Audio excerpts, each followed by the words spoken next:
Hello and welcome to today's latest offering of continuing professional education. I'm Mitch Orpit from the law firm of Tribler, Orpit and Meyer in Chicago, and currently chair of Eagle International Associates.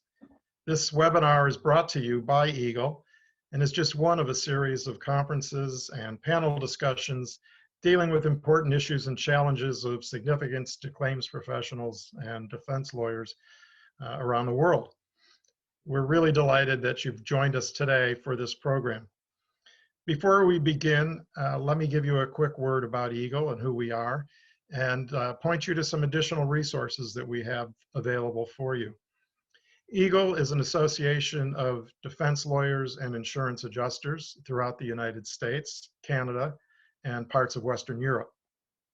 After review, we admit one or two members from firms in each of the various states and provinces and from other countries.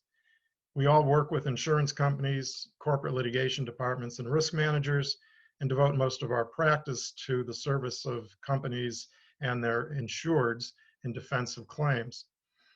Eagle members are dedicated to the service of the insurance industry, to providing highest quality professional service, and offering additional value to our clients through sharing our resources, offering 5 or 6 live conferences a year when safety permits us to do so, and when it doesn't, to offering programs like this on a remote basis when people can't travel or we can't gather together safely.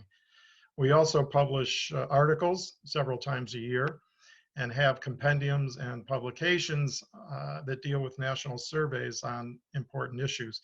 One such example of the publications that we have would be a bad faith compendium, where you can click online, get to a specific jurisdiction, and be brought into a discussion of the governing law in that area with links available to the statutes that may govern your claim.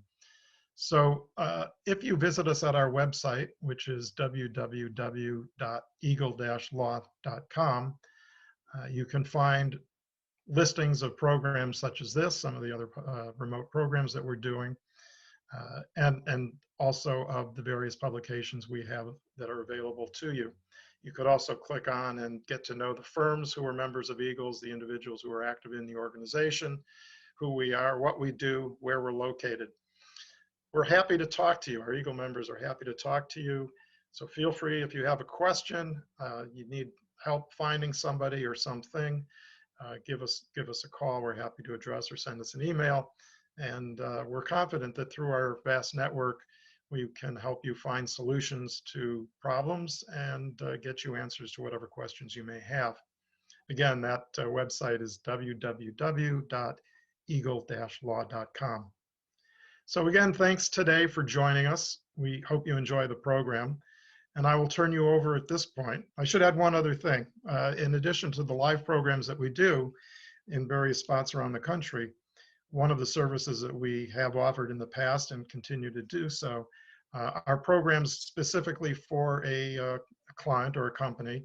So if you have an issue that you would love to see us come in and have us address for you or your colleagues at your company, we're happy to do so. We come from around the country, happy to visit with you and share items and issues for discussion, put on panel programs, and deal directly with you. If you have any thoughts along those lines, feel free to contact me, our Executive Director, Terry Napolitani, or any Eagle member listed in the webpage, and we'll be happy to talk with you about that. So again, thanks for joining us. Enjoy the program.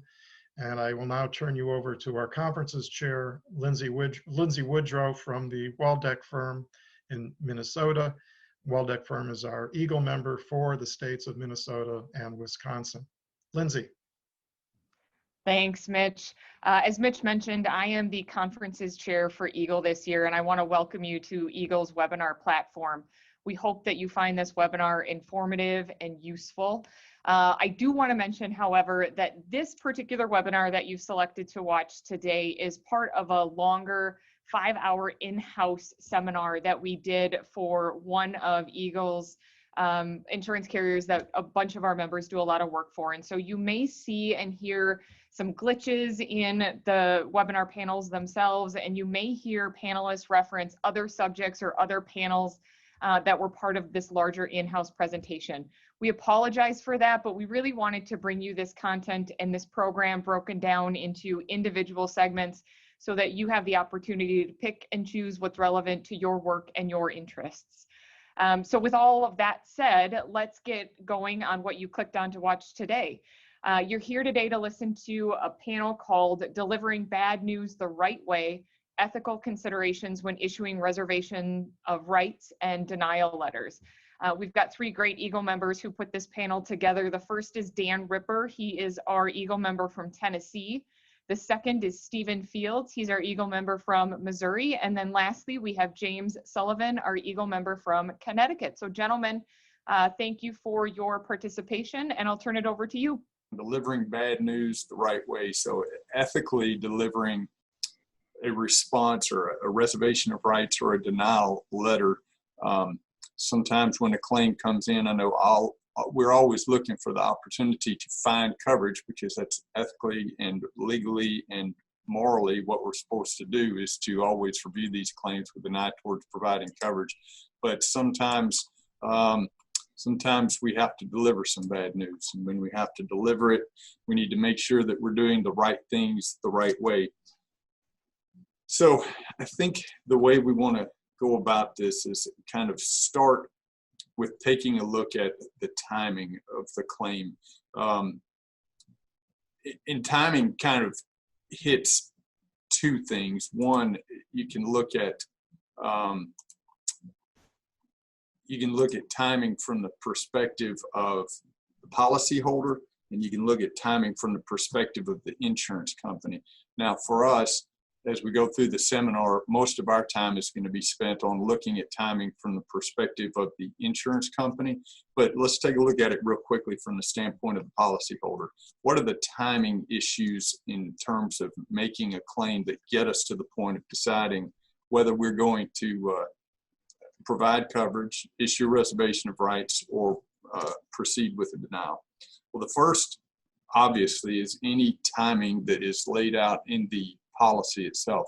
A lot of times, always, policies provide obligations for the insureds about when claims need to be made, times within which they need to be made. And so obviously that's an issue for the policyholder. Another timing issue is obviously any applicable statute of limitations. Statutes of limitation provide hard deadlines, if you will, for policyholders, a legal deadline that would preclude the making of a claim beyond that time. But more importantly for us is the deadline imposed. More importantly for us are general deadlines that might be imposed by the law on the insurer as they go through evaluating the claim. And, you know, why are deadlines important? Think about this. As a general matter, is it easier to say yes to somebody, or is it easier to say no to somebody? I think generally speaking, it's easier to say yes to somebody. So if you get to the point where you have to deliver a little bit of bad news, a reservation of rights needs to be issued, for instance, or a denial needs to be issued. I mean, there is a general, let's just admit it, there is a general desire or reluctance to put that news out there, and the desire to kind of procrastinate. Well, you know, some of the timing obligations that are imposed on us provide us with the impetus perhaps to make sure we're doing things in a little bit more timely basis and getting things out there.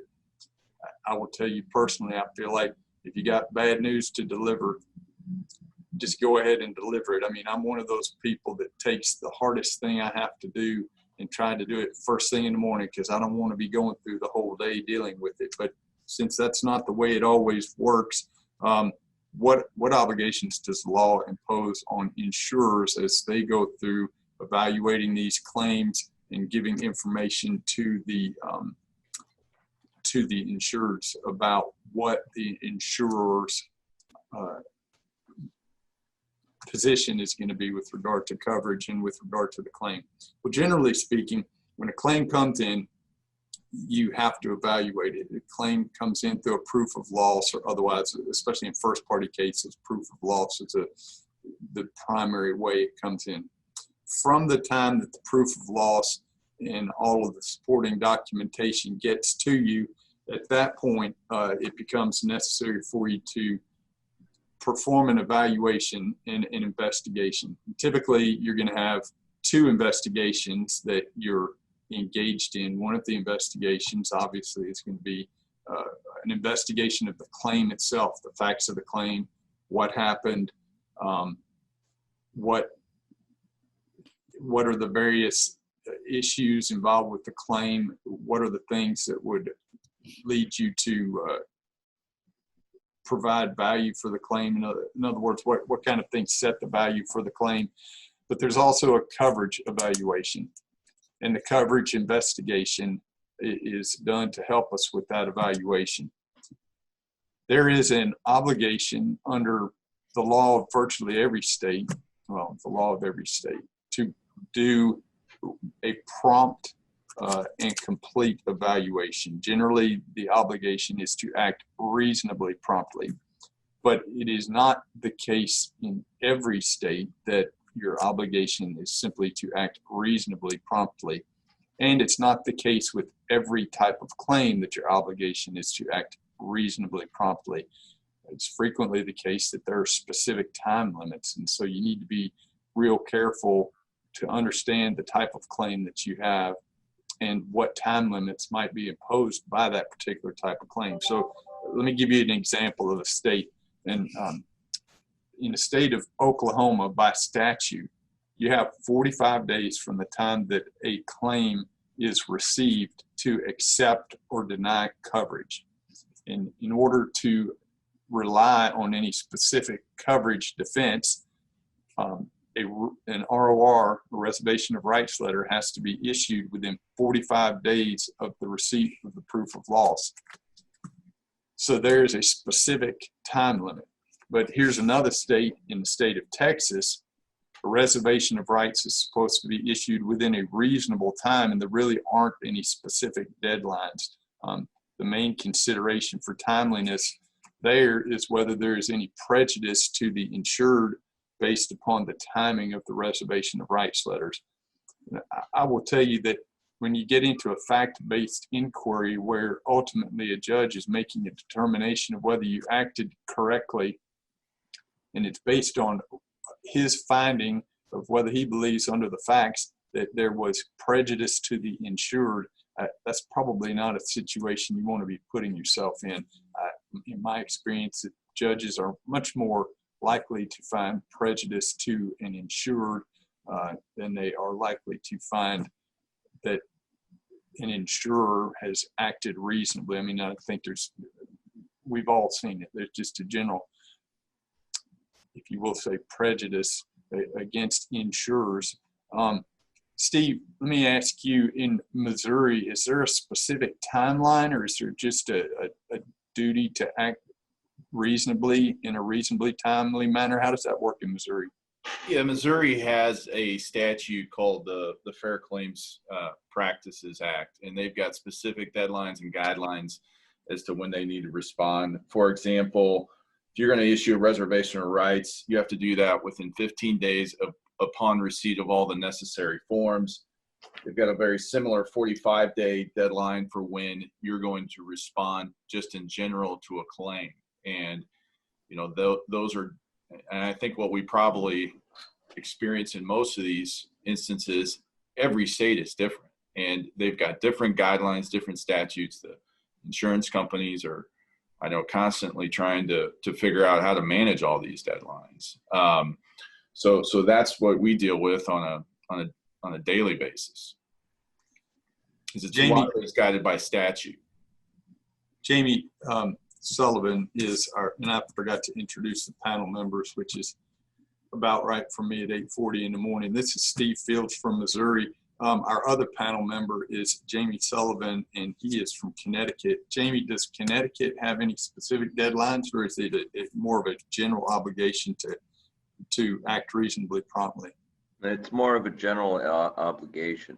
And Connecticut's interesting because we're regarded as the insurance capital of the world. You know, we've got Travelers, the Hartford, but there's a more general obligation in Connecticut. Jamie, if you don't mind, can you toggle your video on?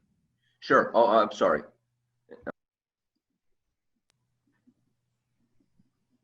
Can you hear me? Oh, I can hear you just fine, but I want to see you. You're a fine looking man. I'm not. Just ask my wife. Well, while Jamie's working on that. There we go. There you go. Excellent. Thank you very much. While Jamie's working on that, obviously, I'm from Tennessee, so how does it work in Tennessee? Well, in Tennessee, it's actually kind of bifurcated depending on whether it's a third-party claim or whether it's a first-party claim. And so we, like Steve Fields mentioned, we have the Unfair Claims Practices Act, and the Unfair Claims Practices Act, which is statutory in the state of Tennessee, provides that when a claim is made, generally speaking, you have a duty to act reasonably promptly. However, in Tennessee, our Tennessee Department of Commerce and Insurance also promulgates rules and regulations. And in those rules and regulations, which are not part of the statute, there are specific timelines and specific deadlines set forth for different types of claims. So for a third-party claim, it continues to remain an obligation to act reasonably promptly. But for a first-party claim, you get into deadlines not just for dealing with or making decisions with regard to the claim itself, but you get into deadlines for how promptly you are supposed to respond to an insured. For instance, every insurer, upon receiving notification of a claim, shall within 30 days acknowledge the receipt of that notice unless payment is made within that period of time. If an acknowledgement is made by means other than writing, an appropriate notation of the acknowledgement should be made on a claim file of the insurer and dated. So we have a specific obligation in Tennessee to make a written acknowledgement within 30 days of the receipt of the claim.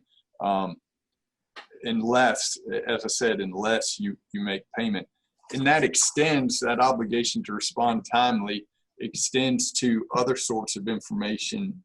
An appropriate reply, this is actually in the regs. It's kind of like when you're sitting talking to someone in your office about the importance of communicating back with people who get in touch with them. An appropriate reply shall be made within 30 days to all other pertinent communications from a first-party claimant, which reasonably suggests that a response is suggested. So anything you receive from first-party claimant that might indicate to you a response is required. And I will tell you, just from going through my own emails, sometimes I wonder, is this something I need to respond to, or is this something I can just delete?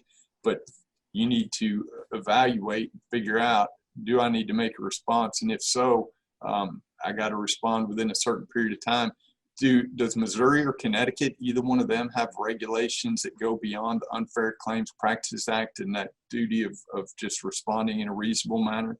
Missouri requires that if you need additional time to investigate a claim, right, that you have to every 45 days explain why you need additional information and what you're doing in order to obtain that additional information. So it's actually required that you need to continue to advise the first party claimant every 45 days, no matter what. And if you don't do that, of course, that leads to the problems that we see down the road. But yeah, they specifically say it's every 45 days. It's interesting because Tennessee has a very similar provision. We're a little bit looser, not a lot. You get 60 days in the state of Tennessee to make that response. And if you don't make your response or your determination on reservation of rights, whatever, you think you need further investigation, you have to report every 60 days requesting additional time to continue that investigation. Is there anything like that in Connecticut? I'm not aware of anything like that in Connecticut. And that's kind of the point of asking everyone on the panel is, as we're describing these things to you and you're listening to how it is in Tennessee, how it is in Missouri, how it is in Connecticut, you know, there are little landmines in virtually every state as you practice from state to state to state.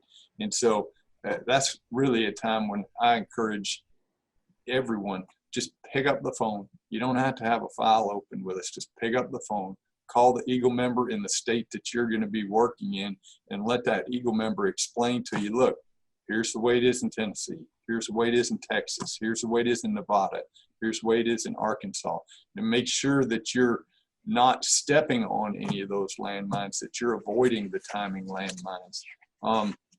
Hey, Dan, I want to underscore that because, you know, in this particular topic that we're addressing, there's a huge variation from state to state about what the requirements are. But the whole concept of the duty to defend, you know, in Connecticut, the duty to defend is triggered by the four corners of the complaint. But in other states, it's triggered by, you know, something more like an investigation. But I know that from state to state, the requirements are vastly different in this particular area, which makes the Eagle Network so much more significant and important. Well, let me push my I'm the publication chairman of Eagle, and then so I'm going to push my committee. We actually have an interactive publication with live web links and case law, fair claims handling statutes in 50 states. So if anyone on the panel or not on anyone on the webinar today wants a copy of that, please feel free to reach out to Terry or anyone else at Eagle, and we'll be happy to send you a copy of that publication. So if you see someone, if you see an insurer run afoul, Steve and Jamie, if you see them run afoul of these timing provisions, what are they subjecting themselves to? I'll give you an example of what I'm talking about. Here in Tennessee, we have the Tennessee Consumer Protection Act. And according to the regulations, and there's some conflict with the case law about whether the whether the Consumer Protection Act actually applies to insurance companies. But according to these regulations, what they've set in place here is that when there is a violations of the Unfair Claims Settlement Practices Act shall be enforced against any person subject to the Tennessee Unfair Trade Practices and Unfair Claims Settlement Act. And that provides specific penalties, which can include attorney's fees and treble damages, as well as there are specific fines set forth in that for violations of specific time provisions and that sort of thing. And some of the fines, $3,000, $5,000 per instance, or is it a matter of bad faith? In Tennessee, we don't have much by way of bad faith, so it would fall to these statutory penalties. What's it like in y'all's two states? In Connecticut, there really isn't much like Tennessee, there really isn't much bad faith litigation. There's some, and I've been involved in some of the bad faith claims, but they're primarily in the adjusting of the claims, you know, failure to investigate, failure to pay appropriate amounts. But Connecticut has a statute called the CUIPA, Connecticut Unfair Insurance Practices Act.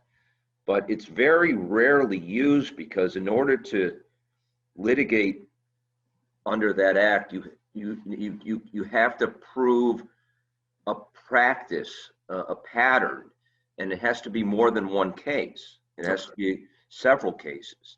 And so it's very rarely that you see a litigant being able to cross that threshold. You guys are lucky. Missouri, we deal with bad faith all the time. You know, it first off, on first party cases, there's a vexatious refusal statute that specifically entitles them to attorney's fees on first party claims. The third party claims is where the plaintiff's bar in the state of Missouri has really made their bones, where they will get, if you, for example, if you don't settle within the policy limits, what they'll then do is they'll go out and get an excess verdict, and then they'll take an assignment of the bad faith claim of the insured and go after the insurance company. And it's a very profitable. It's something that's always considered almost with every claim that you're on that edge of the policy. I mean, bad faith law in Missouri, they have tried statutorily to knock it down. A couple of the provisions things they've been able to do, such as crazy time limit demands of 10 days, and if it's not accepted, you can get bad faith. Now there's a statute that says you have to notify the insurer. They get 90 days to get all these things. But the appellate courts, for whatever reason, in what you would expect to be a conservative state in Missouri, the appellate and Supreme Courts are very anti-insurance company. So it sounds like in Missouri, you're looking at it more as a matter of bad faith. In Tennessee, obviously we have our statutory and regulatory framework, and then in Connecticut, there's a separate act that looks for a pattern of conduct. So again, you know, just describing the way it is differently in so many different states, and just kind of reiterate the importance of getting back to the individual member. So the individual EGLE member in individual states, to make sure that you understand how it's working in the states you're working in. So, you know, once you've kind of navigated through the timing issues, you've got a prompt investigation going, and you know, you realize there might be some coverage issues here. How are we going to handle that? What are we going to do about that? At that point in time, you might consider a reservation of rights, and Jamie is going to talk with us a little bit about reservation of rights and how to handle that in an appropriate manner. Jamie? Yeah, you know, this is not the most interesting topic, but for insurers and for those like Brotherhood Mutual, you know, reservation of rights are, as one commentary said, I'll read, in the event of a dispute, the reservation of rights letter is perhaps the most important written document other than the insurance policy. And that's for a variety of reasons. But the reservation of rights has, you know, two purposes. The legal purposes is to defend insureds and to prevent a waiver of coverage defenses. To quote one case out of Missouri, a reservation of rights letter is a means by which, when coverage is in doubt, the insurer offers to defend the insured while reserving some of its policy defenses in case the insured is found liable. By notifying the insured of its reservation of rights prior to any determination of liability, the insurer suspends the operation of waiver and estoppel.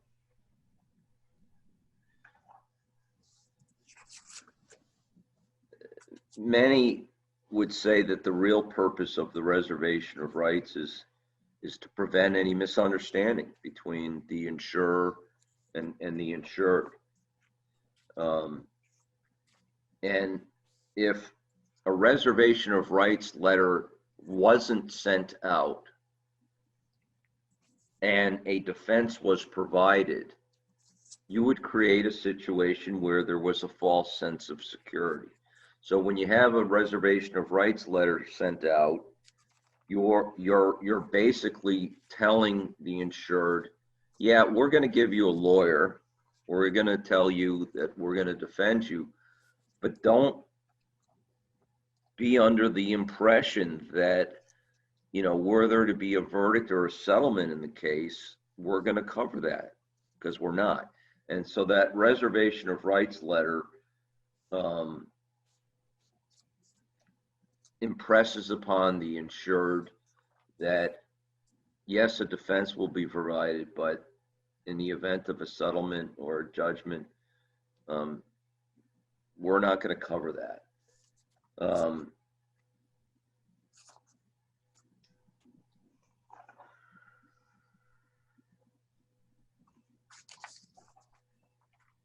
When drafting a reservation of rights letter, and I think the majority of bad faith litigation that you see in the various states in which we operate are predicated on bad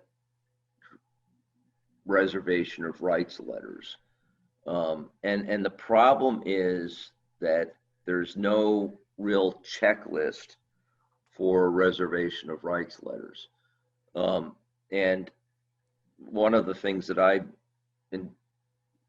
going to endeavor to do is to provide such a checklist, although I don't think I have enough time to give that checklist. But, you know, a lot of insurers just kind of draft these reservation of rights letters out of custom and practice without providing what needs to be provided in their reservation of rights letters. And that can generate litigation, as it has throughout most of our states. One of the things that's important is to know your audience. Who should a reservation of rights letter go to? Yeah, it should go to the insured, but you know, you've got other individuals that may often need to be sent the letter, such as co-insureds. So it's important when you draft a reservation of rights letter to know who all the insureds are.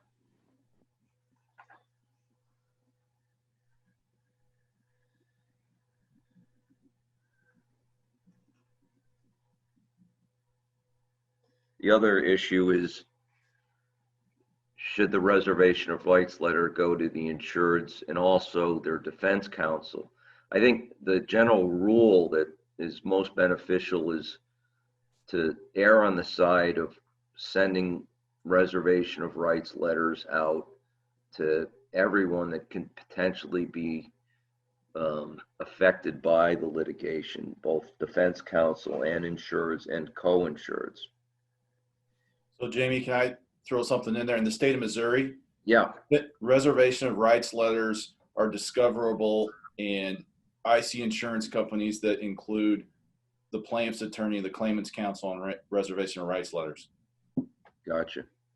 You know, Steve, I just finished up a case in Connecticut where I was representing a prominent civil defense firm, insurance defense firm, and during the course of the litigation, they did not disclose the reservation of rights letter, which is typically part of standard discovery.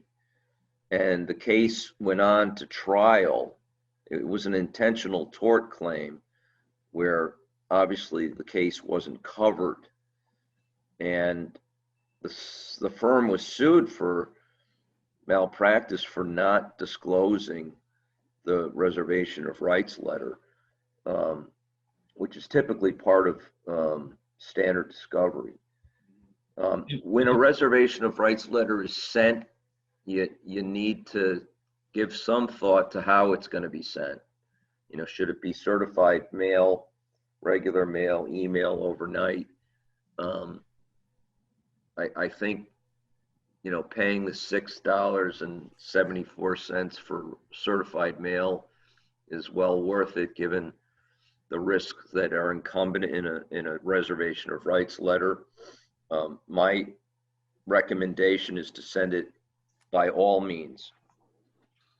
When a reservation of rights letter is drafted, you need to have in the regarding letter or the area, you need to have the name of the insured, the action that's, if the case is in suit, the caption, and the claim number.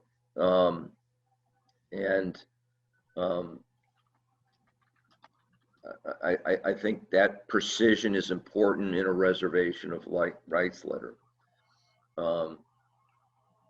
It's obviously important when you draft a reservation of rights letter to identify who the correct insurer is. Oftentimes there are several insurers. You could have a homeowner's, you could have an umbrella policy. So the author of the reservation of rights letter really needs to identify who the insurer is. I think that when you write a reservation of rights letter, it shouldn't be an argument that this is your position. Instead, it should be the attitude, or I guess it shouldn't be your position or your argument, but instead the attitude of the letter should be that this is the determination that has been made. It's a conclusion, not an argument.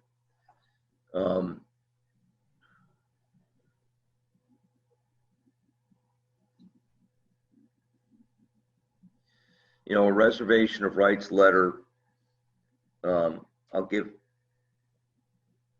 should definitely distinguish between coverage for the defense and damages. In a reservation of rights letter, by definition, you are providing a defense, but also by definition, you are reserving your right to any coverage for any damages. So to quote what I think should be in a reservation of rights letter,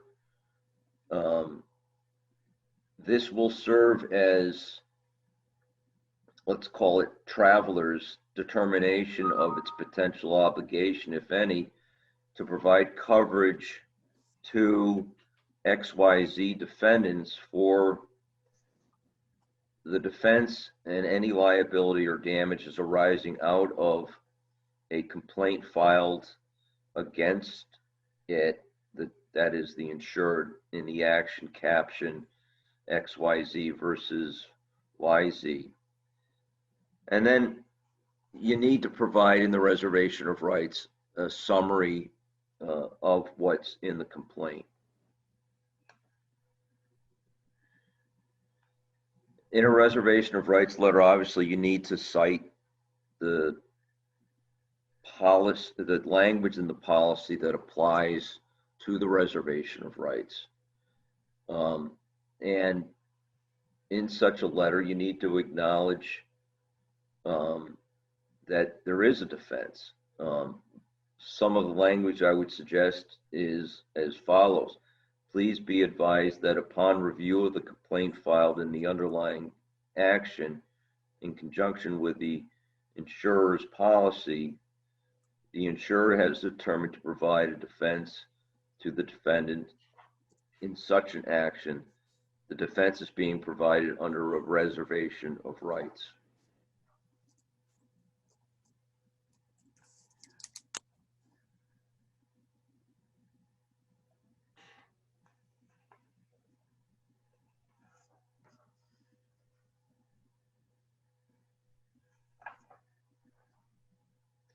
One of the issues in setting forth a reservation of rights letter is whether or not to identify who defense counsel will be. you know, there are many insurance companies that have panel counsel, and they will use panel counsel. We at Eagle would wish that that world never existed, that panel counsel was not around, because most of us are not panel counsel in the Eagle network. Other insurance companies allow their insureds to engage independent counsel. But in the Reservation of Rights letter, it is often important to identify whether or not you're going to be using panel counsel, or whether or not the insured can retain their own independent counsel at, you know, certain rates that the insurer is willing to pay. If an insurer relies on panel counsel, it's important in the Reservation of Rights letter, when you state that you're going to be using panel counsel, that the insured be informed that they can retain their own independent counsel. And that is not uncommon.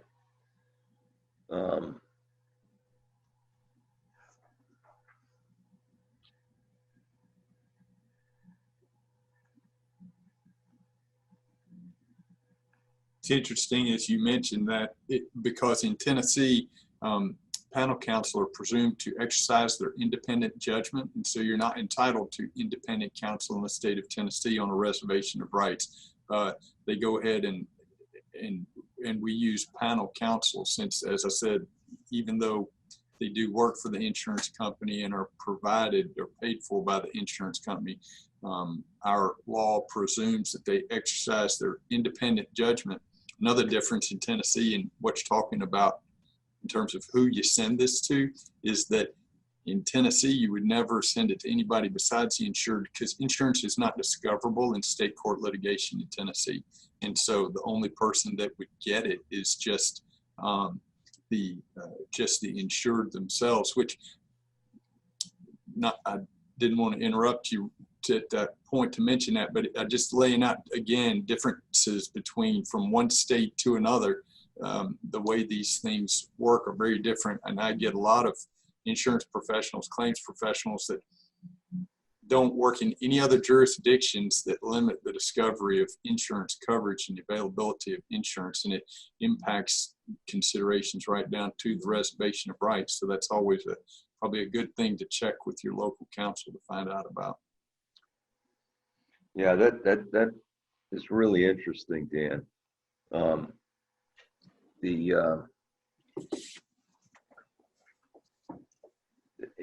There's one state that has determined that panel counsel is actually a violation of the rules of professional conduct, and I think it's North Carolina, because they can't act independently of the insurer, but I think in most states, panel counsel, they exist, and frankly they compete with us. They do, but in any event, well, in a reservation of rights letter, the goal is to be all inclusive.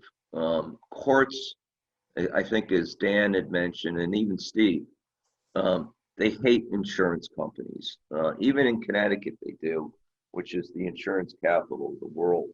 And so if there's a way for them to find something in a reservation of rights letter that is not covered, then they're going to deem it to be invalid. There's a lawyer who writes regularly about reservation of rights letters, and one of the things that he says is an effective reservation of rights is any reservation of rights that a court finds is not ineffective. So courts, generally speaking, when they address reservation of rights letters, whether it be in a bad faith case or not, are going to be, their tendency is going to be to find something about that reservation of rights letter that is not accurate. They're going to err on the side of the insured. That's their tendency. And so drafting a valid and comprehensive reservation of rights letter is important. One of the issues that comes up, and it's not so much in Connecticut, is whether or not in the reservation of rights letter there is a provision for seeking reimbursement of defense costs if no defense was owed.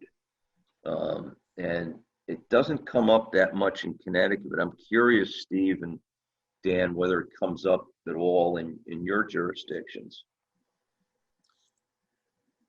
Steve, I'll let you go. No, go ahead, Dan.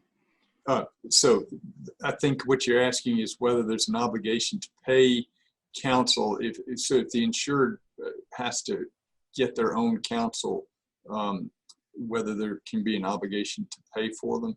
Yeah. Yeah, and that is something that happens in Tennessee. So if there's a wrongful denial of coverage and the insured has to retain their own counsel to defend themselves, that is absolutely something that comes up.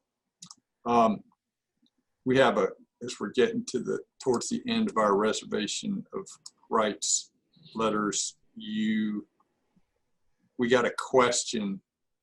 Steve, this is for you actually. So I'll let Jamie go ahead and finish up, and then I'll throw you a question that you can start with before you get going with your part on denial. Yeah, I'll just preview some of the issues that comes up with reservation of rights letters is,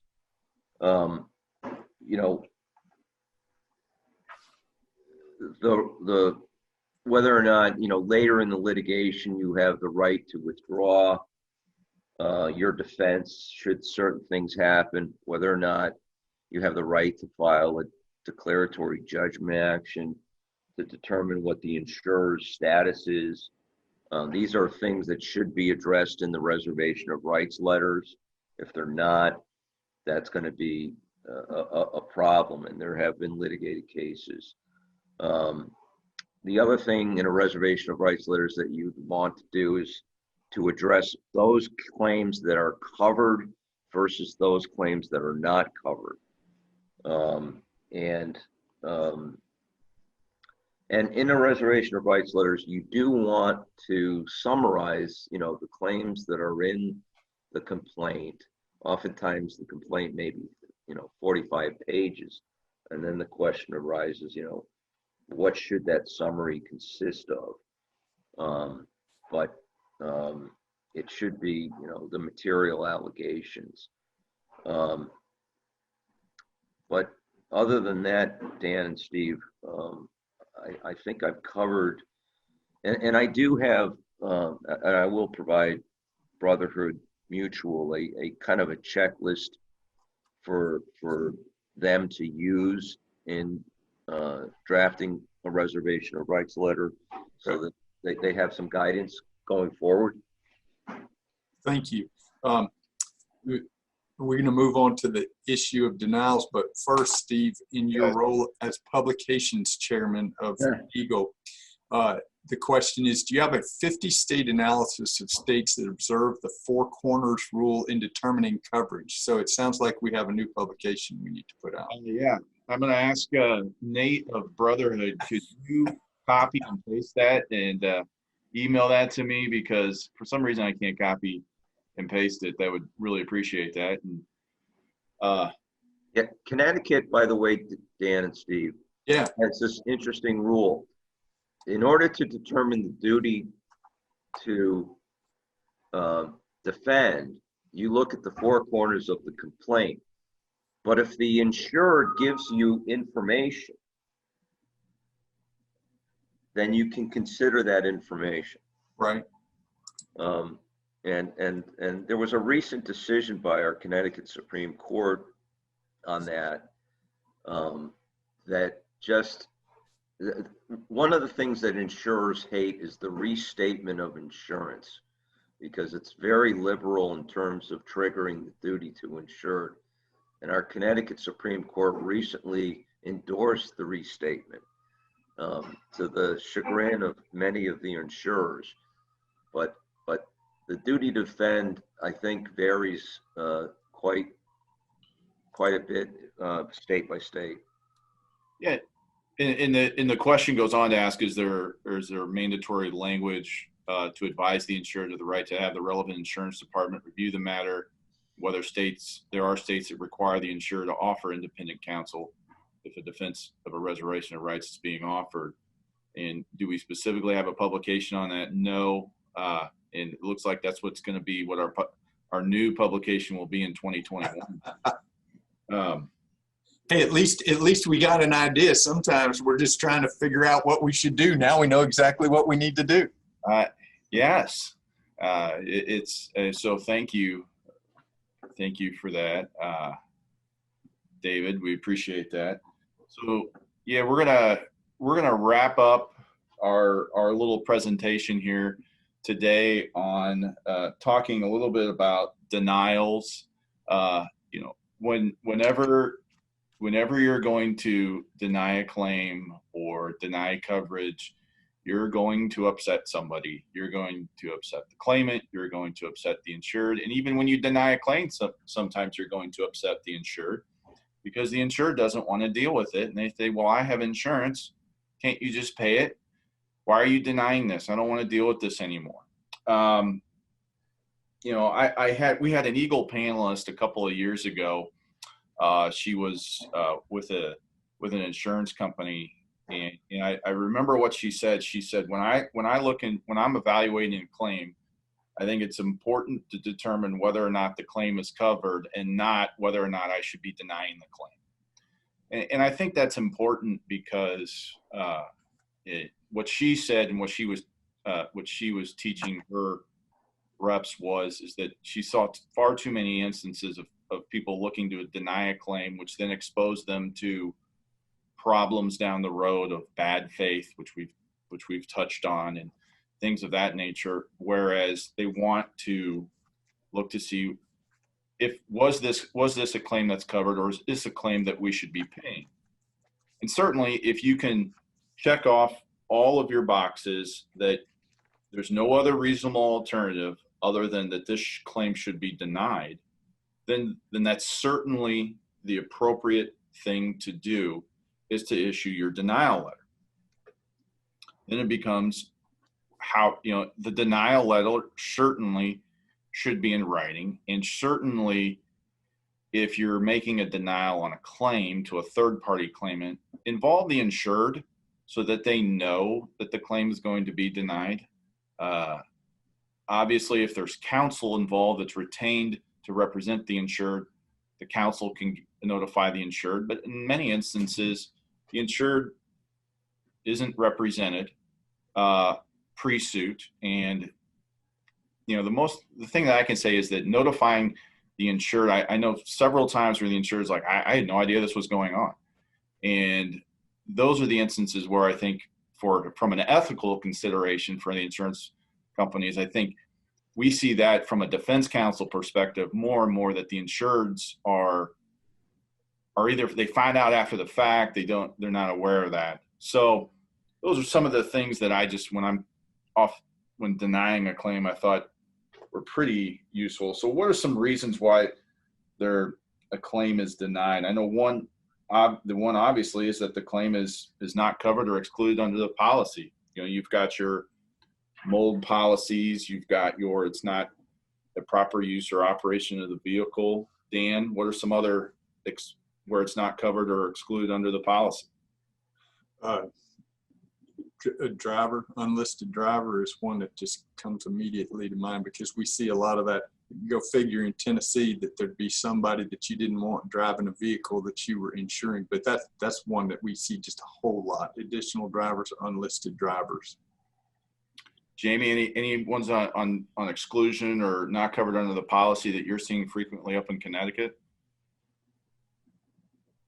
You know, the pollution exclusion is probably the major one.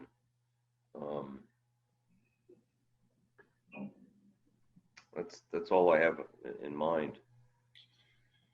Yeah, and I think some other, just in general, you know, you've got misrepresentation where the insured failed to provide certain information. You know, under a life insurance policy, the classic example is, well, they didn't tell me that this gentleman had a heart attack and a aortic valve replacement a month before he applied for his policy. Subsequently, I just had to deal with cases a lot where they asked the insured for information regarding a claim regarding, hey, have you ever injured your back before? And then the insured says, no, I've never injured my back before. And then, oh, you find out from medical records that, you know, a month before your minor fender bender, they were seeing an orthopedic surgeon to get a epidural steroid injection in their back. You know, so those are the, I don't know if misrepresentation's the right, probably is, but you know, those are some of the other basis for claim denials that we'll see on both third party and first party. Steve, one other basis that I hear about is, you know, failure to cooperate. Sometimes you get insureds that just, you know, won't provide the adequate information for an insurer to do what they need to do. And I want to ask, and it's probably specifically not related to denial of claim, but it can be, what if you do have an insured that you've retained counsel, case is pending, then all of a sudden the insured goes silent, says, I don't want anything to do with this. Dan, I mean, how is it that you've seen it with your clients and you handle that? Well, so that raises an interesting scenario in terms of the coverage and denial of the coverage, because what is the law in a particular state as it relates to that? So I practice in 2 states. I represent Eagle in one, just Tennessee, but I practice in Georgia. And in Georgia, there almost has to be an affirmative refusal to participate. So in other words, just losing contact with the insured is not going to create a lack of cooperation, or the insured not updating you on their address, their phone number, that sort of thing. And that's not going to provide you much of a basis for denying coverage. But in Tennessee, you're going to get a lot more traction with that sort of argument where somebody just up and disappears. But as defense counsel, handling that, you've got a real, in Tennessee at least, you've got a real obligation, and Georgia probably be the same because of the extent of what is required to actually preclude coverage. You got an obligation to follow up and find those people. So unfortunately, I end up sending PIs out to find my clients and the insured on, I hate to say on a regular basis, but I have 3 PIs retained right now, you know, tromping off into the woods here in Tennessee looking for people who just up and disappeared on us that we have to go find so that we can continue to defend. I mean, you can't just say, hey, they're gone, we don't know coverage anymore. That's not an option. Yeah, and I think so that kind of gets into where they're going to deny coverage, and you know, when you're going to deny coverage in just in general, sometimes that prompts the question, well, are you going to continue to the duty to defend? Right. You know, which at least and Jamie, you touched a little bit on that with the duty to defend. What are some of the problems that you see where the insurance company is going to deny coverage and they're going to deny the duty to defend?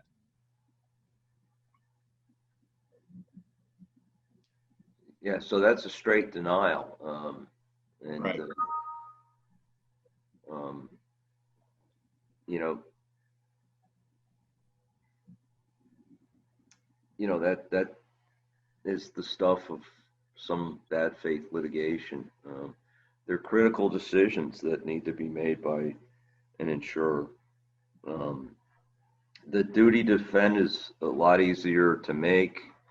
The threshold is much lower than the issue of coverage. Sometimes the issue of coverage you can't make at the outset of litigation. It depends on certain facts coming into existence later on. And Dan, I know at least here in Missouri, we certainly have a much broader duty to defend than a duty to indemnify. What's it like in Tennessee? Absolutely. And the duty to defend is determined by, we heard this phrase earlier in the question that was asked, it's determined by the four corners of the complaint. If there is any allegation stated within the complaint that would provide a basis, arguably a basis for coverage under the policy, then you've got a duty to defend. And that's pretty significant because here's what you'll see in Tennessee a lot of times is, let's say you got two people in a nightclub and one of them assaults the other. The person who got hurt sues the person who assaulted them. An intelligent plaintiff's lawyer will make that complaint sound not just as an assault, an intentional tort, but will also have it sound in negligence. While it is clearly an assault, it doesn't matter even that the investigation determines that it was an assault, since the claim itself sounds in negligence within the four corners of the complaint. There is a duty to defend that claim on the behalf of the insurance company, the responsible insurance company. They just can't deny it and say, well, it may say negligence in the complaint, but this isn't negligence. This is an intentional act. No, it says negligence in the complaint. You have a duty to defend. Yeah, and the plaintiff's bar knows what's covered Right. and what's not. Right. And you see a lot of instances where they don't even want to plead or punitive damages at the outset, because if they plead it in the initial complaint, that will trigger a potential exclusion and things of that nature. Whereas down the road, they'll amend the complaint later and say, now I'm going to add the punitive damages, which, Right. And that brings we actually had a couple of years ago where we were, it was that same scenario. We were hired to defend the complaint, and the punitive damages are added later. And of course, then that's what triggered a reservation of rights letter, because most likely than not, punitives are not covered. But then it was a separate count, and the insurance company in that case advised the insured, you need your separate counsel to represent you on that count. Right. Which caused problems for us, and we had to defend actually both counts, because the insured said, well, I don't have the money for that. I can't do that. I'm not going to do that. Steve Fields, you're my attorney. You defend me on that count. Right. And I think from when that happens, I think the insurance company is going to have to realize, at least the defense counsel is going to have to defend on both counts. Wouldn't you agree? Absolutely. And while I'm sure that, you'd like to parcel out, look, you defend this and this and this, but not this. That's not the way it works in Tennessee. If it's part of that lawsuit, you have an obligation to defend it. And we see it in legal malpractice cases, for instance, all the time, where there are frequently fraud allegations and that sort of thing. And fraud and that type of thing might not be covered or wouldn't be covered under the policy, and yet still you have an obligation to defend those fraud allegations as part of your overall representation of the defendant in the case. Absolutely. One of the things that is addressed in reservation of rights letters when you have mixed claims is to make sure in the reservation of rights letters, not only that you state what claims are going to be covered, but that in the event that there is a trial, that defense counsel is able to submit to the jury special interrogatories that will ask the jury to make decisions about what claims are covered and what claims are not covered. You know, like intentional torts will have a separate verdict as opposed to those predicated on negligence, which So raises you're talking about raises really interesting ethical issues. a separate verdict form that just states which causes of action they're making a determination on. Yeah. Okay. Yeah, because that has arisen in Tennessee where you've had defense counsel perhaps trying to be a little bit more finer with the interrogatories being asked to the jury in an effort to really parse out the coverage issues. And our Board of Professional Responsibility has held that that is not an appropriate thing for defense counsel to do, that no interrogatories should be posted or presented to the jury in the defense of a case that are geared towards a determination of coverage under the policy, that that's not appropriate for defense counsel to do. And Connecticut there hasn't been a formal pronouncement, but the general consensus is that that's not ethical. Right. Well, I'm looking at our time. We got about a minute left. Correct. Is there about anything else that anybody else wants to add or discuss? I want to give us a little bit of time. Well, we don't have any questions pending, but I did want to ask you, so you decide, all right, we have grounds for denial, but some of the issues we've talked about in terms of getting yourself on the hook for independent counsel if you just issue a denial, some of the other obligations you can impose. How do you go about avoiding those obligations? Is there a mechanism in Missouri for getting a determination of coverage while still maybe providing a defense for a period of time? Yeah, obviously you can pursue a declaratory judgment action. Okay. We see that frequently where the underlying litigation will be pending and then a DJ action will be filed. I'm pretty conservative when I issue a denial. Frequently my denial will be, look, I think you should, I recommend a denial of coverage, but I recommend that you file a declaratory judgment action to ferret that out. Or are you pretty conservative like that? Or do you think Missouri requires that kind of judgment? I think Missouri, they err on the side of caution simply because we're more exposed to bad faith than we are probably other jurisdictions. Okay. Well, we don't have any other questions, guys, so I think we will wrap things up and move on to the next panel, the 940 panel.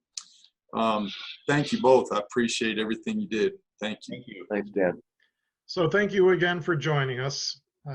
All of us here at Eagle are enthusiastic about putting these programs on and interacting with you. So if you have any feedback for us, please let us know. Reach out to us at the website at www.eagle-law.com or to any individual that is a member. We're happy to talk with you, happy to get your input, any feedback, criticisms you may have. If you have questions about the program, ideas about future conferences that you'd be interested in, we're happy to engage and talk with you about that. So thank you again for joining us. We hope you enjoyed it. We look forward to seeing you soon. Thank you.